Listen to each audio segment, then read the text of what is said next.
Hello everyone and welcome back to another video on my channel. We have now survived 600 days in this world and it's completely insane. I'm sorry I haven't been uploading in a while, but I have the phone broke or the camera broke, so I couldn't film anything. So I had to return it in for repair, and now I've got it back and set it up. So I have filmed with my other phone, but I couldn't upload on my channel before now. I'm sorry about that. But now I am back, and we are going to look at the progress for 600 days. So yeah, as you can see, I have gotten a new Elytra. No, I'm just kidding. It's just a resource pack.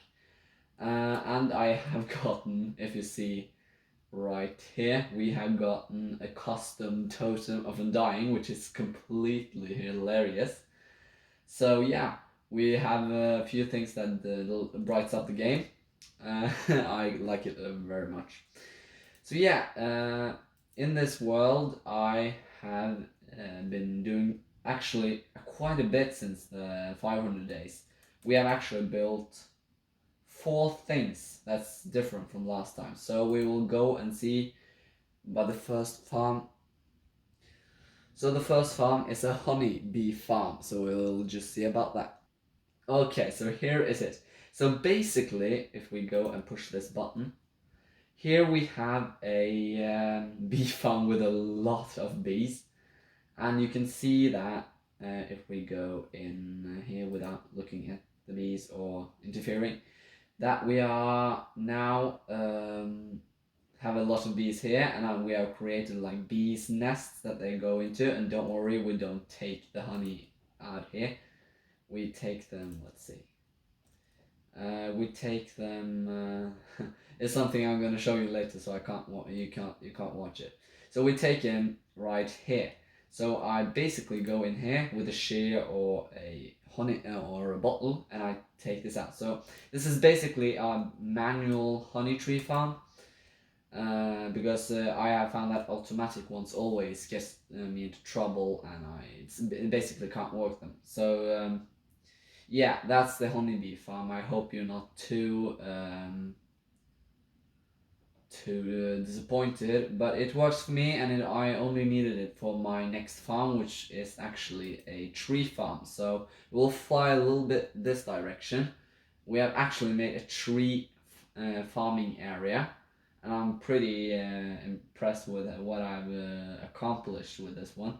Let's see, we must fly past the ice spikes biome, and over the ocean here. I don't know if you've seen it before, but here in the plains biome I have created a pretty fancy tree area where I farm as many types of trees as possible.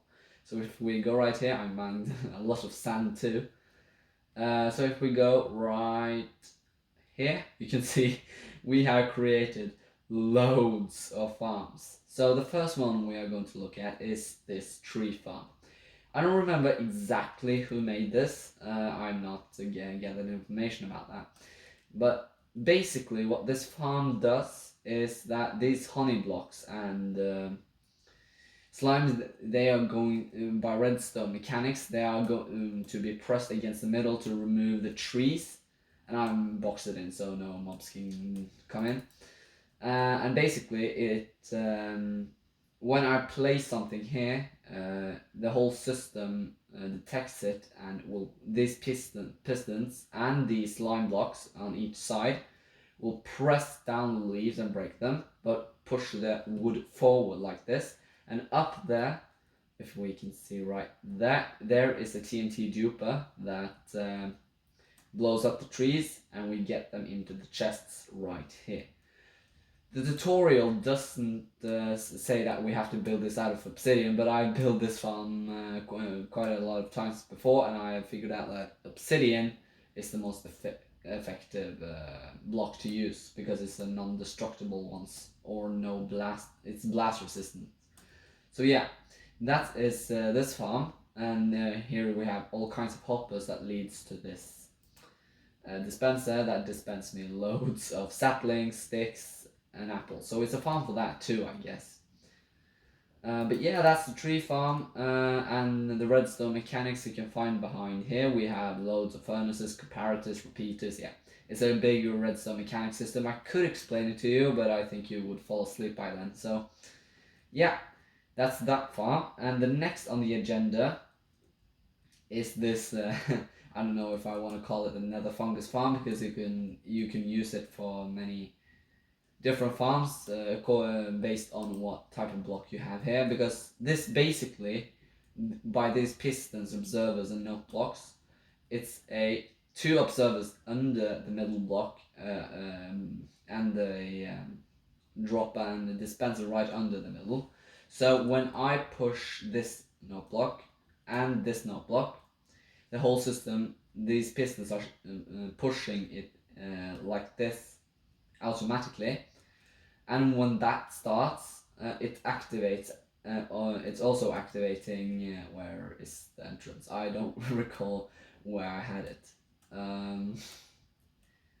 No, it's just right here. So you put the bone meal inside here. You can see that the hop is underneath. So you fill this with bone meal, and it bone meals basically the fungus you need. So I have to change this strip with warp fungus or fungi if I want to, based on what types of fungus I need.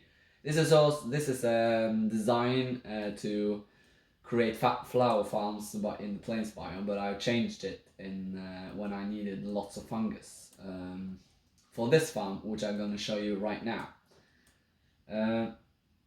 So yeah, this is a nether stem farm. That's quite complicated. I never built. It's rare I built something so complicated as this one, but I just followed the tutorial. So yeah, but yeah, this farm is not entirely automatic, because it doesn't work all the time. So I need a lot of fungi to work this farm. But basically, it is a sort of like a tree farm. It uses pistons to push the tree forward, and it's exploded by these TNT dupers right there. It's a little more complicated than that one, because that's one and that's two with different TNT ticks or time to drop them. So in these chests you fill it with bone meal, and this one on the side. That turned the farm on, and if we go, let's see about my flying skills then. If we can manage to fly inside, let's see, if we just landed on that and break ourselves right in, because you're not really supposed to be in here, but I've worked it out that they don't work if you don't do this, so you have to mine your way in there. Let's see now. So if we drop down here and stand on this block, you have to start from outside, get in here, and then place fungi on these two blocks. This is for the crimson ones, and this is for the warp ones. So this way you get loads of nether stem. This involves shroomlight, vines, all sorts of things. I don't recall if I have any thing down here or if I've taken it home. But yeah, as you can see, it produces loads of items, and it's quite useful, because in the future I'm going to make a storage system, so then it will be very useful. And oh my god, is it? Oh, I just hate it when that happens. Luckily, we're just about. Let's see if we can teleport it over here. Oh. Yeah, you're quite useless, you know. I should have turned on the mob switch, but I don't think that affects Enderman, sadly. Why can't you just phase me, you stupid? Look, you're no match for me. So yeah, back to what we were. You're kidding me, right? What happened? You know what? I'll be right back. Oh yeah, it's drowned with a trident. That would took so much damage. Well, I'm just going to turn on the mob switch, and I will be right back. And that is the mob switch back on. So now technically they can't spawn any mobs, or they won't, if you see right here. Maybe it is someone, but that's just because it were there before, so it just haven't despawned yet. But as you can see, if we go down here and mobs will be loaded. You see that there's no danger whatsoever. So now we can fly back. That was a quite yeah, you forget when you have this OP world that if you have such an OP world as I have, that mobs actually is a big part of the survival of this game. But when you have a mob switch like I do, it's really not that big of a problem. Yeah.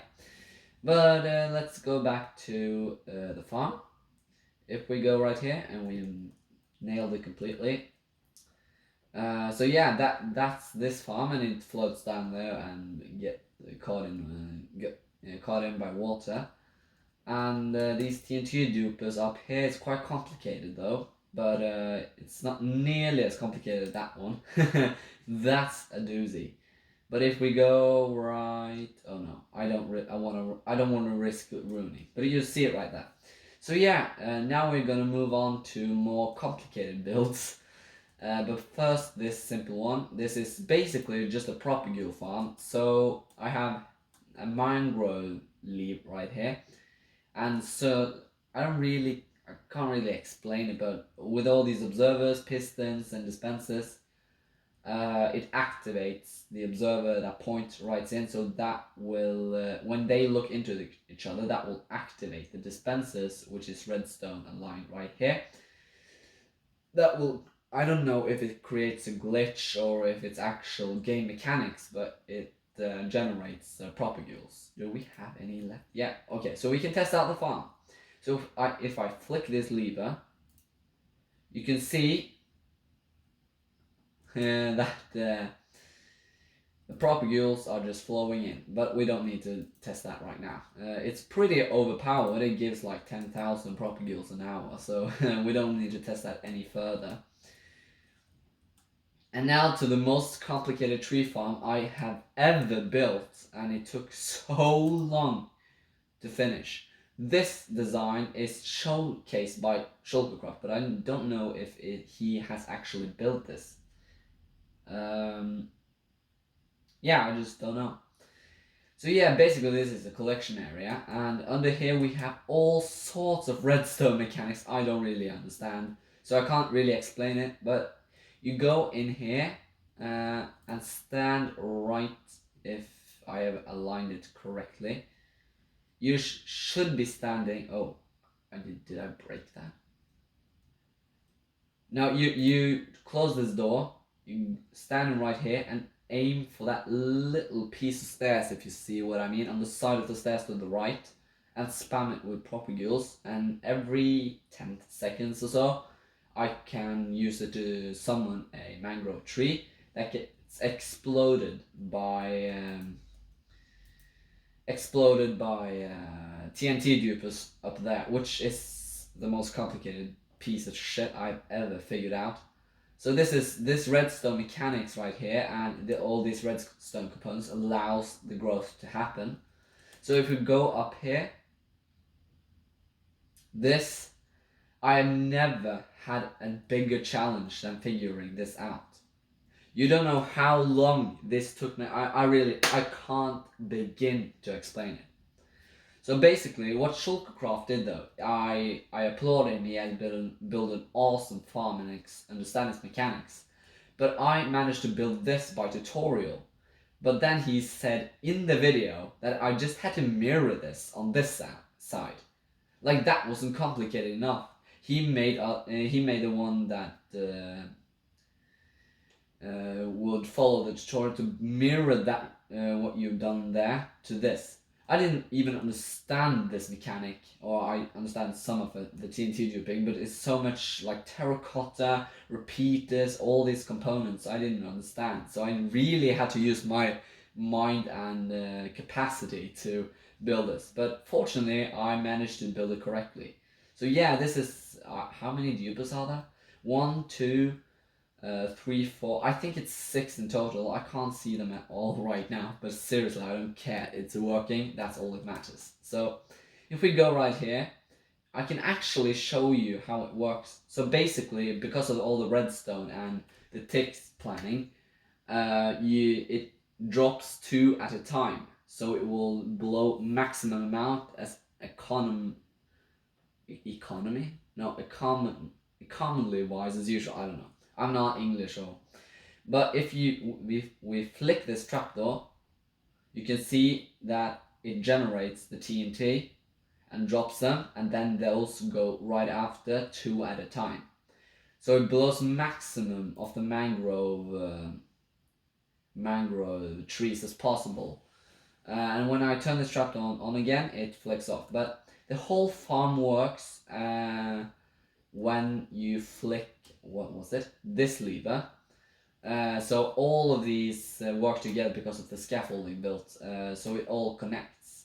So that is basically the most mind-numbing difficult farm I have ever built. But it certainly is worth it, because all these farms that I create now is to fit in this, that I can get every item I need in the game. I've done some math and worked it out, and I think in the storage system that will be 480 items. So it will be bigger, right? I may be working on it several hundred days. So yeah, I don't know how long that will take. It maybe take some time.